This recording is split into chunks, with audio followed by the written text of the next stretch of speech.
Welcome to Learn English with Podcast. Today, our amazing hosts, Luca and Maria, are here to take you through another exciting episode. Luca, Maria, over to you. Ever feel like the minute you wake up, the day just kind of grabs you and throws you into a whirlwind? I mean, you reach for your phone and boom, suddenly you're drowning in emails, scrolling endlessly, and hours just vanish before you even get a chance to think about, what you want to do. Yeah, that whole thing of mornings being hijacked by everything else, it's crazy common. And the thing is, it sets the tone for, the entire day. Yeah. You end up feeling behind before you even start. So we're going to take a deep dive today into something that could really change that, and it's the 5 a.m. morning routine. But this isn't just some random idea we pulled out of thin air. It's based on someone who made this a regular part of their life, and the change was massive, just huge. And what's even more interesting is someone close to them, a total skeptic at first, someone who loved their late nights, actually saw this whole transformation firsthand. Seeing a change like that through the eyes of a doubter, it just adds a whole other level of weight. This isn't some fad, it's something that can really make a difference. Right. So in this deep dive, we're going to break down this 5 a.m. routine, all the pieces. We want to understand why each part is there, and more importantly, how you, our listener, can think about using some of these ideas in your own mornings. Without feeling overwhelmed, it's got to be manageable. So let's just jump right into it. Why 5 a.m.? What's the point of getting up so early? It's got to be more than just the time itself, right? Totally. It's about making time for yourself before the day really kicks off. Shifting from reacting to everything to actually deciding what you want to focus on before the world starts demanding your attention. Creating that space, that quiet time before everything explodes, that's so powerful. It lets you focus on what matters most to you instead of just putting out fires for everyone else. Yeah. Owning your time, basically. Now, waking up at 5 a.m., it might sound kind of extreme, but it actually starts the night before.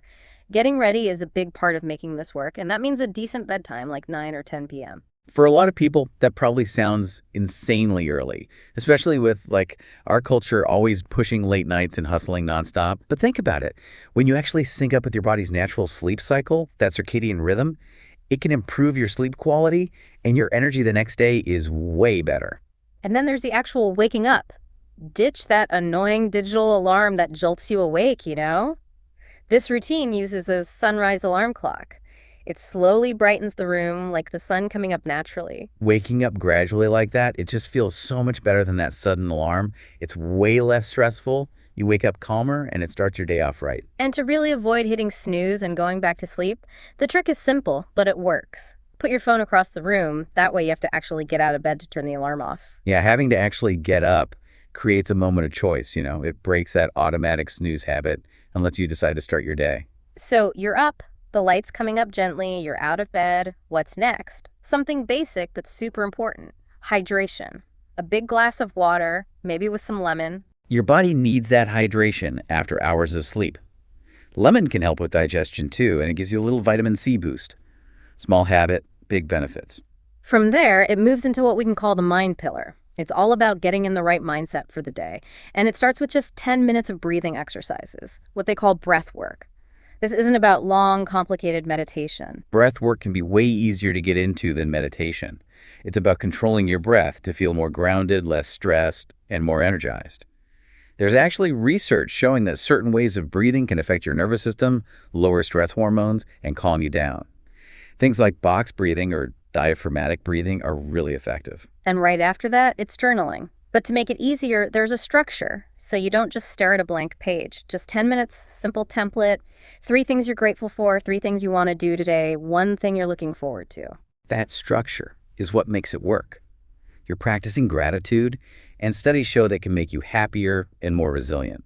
Setting clear goals keeps you focused, and having something to look forward to keeps you optimistic. It turns journaling from a vague task into a real mental exercise with clear benefits. Then it's on to the body pillar. This isn't about crazy workouts every morning. It's about moving your body for 20 minutes, something that feels good. Could be some yoga, a quick walk, or even a short high-intensity interval training session, whatever feels right. The important thing is to find movement you enjoy. No pressure to do intense workouts right away. It's about getting your blood flowing and feeling good. The key is finding something you can actually do consistently. And when it comes to food, this routine involves intermittent fasting. That means the first meal is later in the morning, usually around 9 or 10 a.m., but before that, there's a green smoothie. That green smoothie is packed with nutrients, but it won't spike your blood sugar and make you crash later. The fiber and protein in it give you steady energy. And the intermittent fasting, by extending that time without food, can actually be really good for your metabolism, like improving insulin sensitivity for some people. Of course, this might not work for everyone, so it's important to listen to your body. After the body pillar comes the purpose pillar. This is about spending about 30 minutes on personal development and learning. It's about investing in yourself and your growth in the long run. We often sacrifice learning and self-improvement when things get hectic, right? By doing it first thing in the morning, you guarantee you're always learning and getting better, working towards your bigger goals. This learning can be anything, really. Reading something related to your work, listening to something informative, taking a course online. The point is to connect it to what you want to achieve, like focusing on digital marketing if that's your thing. And breaking it down into smaller pieces, even 15-minute chunks, makes it feel less overwhelming. It's those small steps that add up over time. Now, let's be real. Sticking to any routine, especially one with early mornings, isn't always going to be perfect. The goal is to be consistent, but life happens. There'll be days you hit snooze or just can't follow the plan. That's just how it is, It's okay to not be perfect. Don't beat yourself up about it. The important thing is to get back on track as soon as you can. Exactly. And there are tools out there that can help you build consistency. Habit tracking apps, for example. They show you your progress visually, and seeing that streak can be really motivating. We'd like to see progress, It reminds you of what you've done and pushes you to keep going. What about when things get in the way, like social events, travel, those times when your usual routine just goes out the window? How do you adapt this kind of structured routine then? Be flexible. Adapt. Don't be rigid. Trying to force it in those situations just adds stress. Instead, focus on the main principles. Mindfulness, movement, learning. Find ways to incorporate them that work with your new schedule. Makes sense. Adapt the principles, don't ditch the whole thing. And another tip is to find someone to hold you accountable. Having someone else who's also trying to build good habits, it's a huge help. You can share your progress, your struggles, and it makes you more likely to stick with it. The most important thing is, this isn't a set-in-stone blueprint or a competition. It's about finding a routine that works for you and your goals. Try things out. Adjust as you go. What worked for one person might not work for another. Be open to different things, see what feels good, and make it your own. As we wrap up, the key takeaway is this.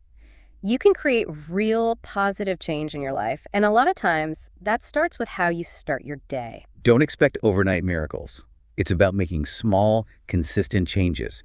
Be patient with yourself, celebrate your wins, and remember, you're investing in yourself, and that's the most important thing. So thinking about your own mornings, what's one or two small things you can see yourself changing based on what we talked about?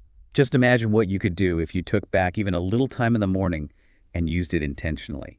How would that change your day, your long-term goals? Here's a final thought. What's one small thing you can do for yourself tomorrow morning? We'd love to hear your thoughts, and if you enjoyed this deep dive, hit that like button, share this with others, and subscribe so we can keep bringing you more explorations like this. Imagine reclaiming your mornings, those precious hours before the world demands your attention. That's precisely what happened when I dared to embrace the 5 a.m. wake-up. It wasn't about masochism or some bizarre productivity hack. It was about seizing control of my life, one sunrise at a time. For years, I was a victim of the snooze button, a slave to the reactive chaos of the day. I'd stumble into the office, already feeling behind, stressed, and perpetually playing catch-up. But then, a simple experiment turned into a profound life-altering shift. This wasn't just about waking up early. It was about cultivating a sacred space for personal growth and intentional living. My 5 a.m. routine became a carefully curated ritual, a symphony of activities designed to nourish my mind, body, and spirit. The first movement of this symphony was dedicated to the mind. At 5:15 a.m., the world was still quiet, and I'd slip into a 15-minute meditation, guided meditations. Focusing on gratitude and setting intentions became my mental reset button, providing clarity and focus for the day ahead. This wasn't about achieving some mystical state. It was about grounding myself, finding a moment of peace before the storm. Following meditation, I'd journal for 15 minutes, a practice that transformed my scattered thoughts into actionable insights. I used a simple template: gratitude, daily priorities, and anticipatory joy. This structured reflection helped me stay focused and positive. Next came the body, the instrument that carried me through the day. A 30-minute workout, tailored to my energy levels, became my daily dose of vitality. It wasn't about grueling gym sessions. It was about gentle movement, yoga flows, or brisk walks, anything that ignited my energy and prepared me for the day. I discovered that moving my body early not only enhanced my physical health, but also boosted my mental clarity and reduced stress. Finally, the spirit, the essence of my being, was nurtured through 30 minutes of personal growth. This was my time for learning, expanding my horizons, and connecting with something larger than myself.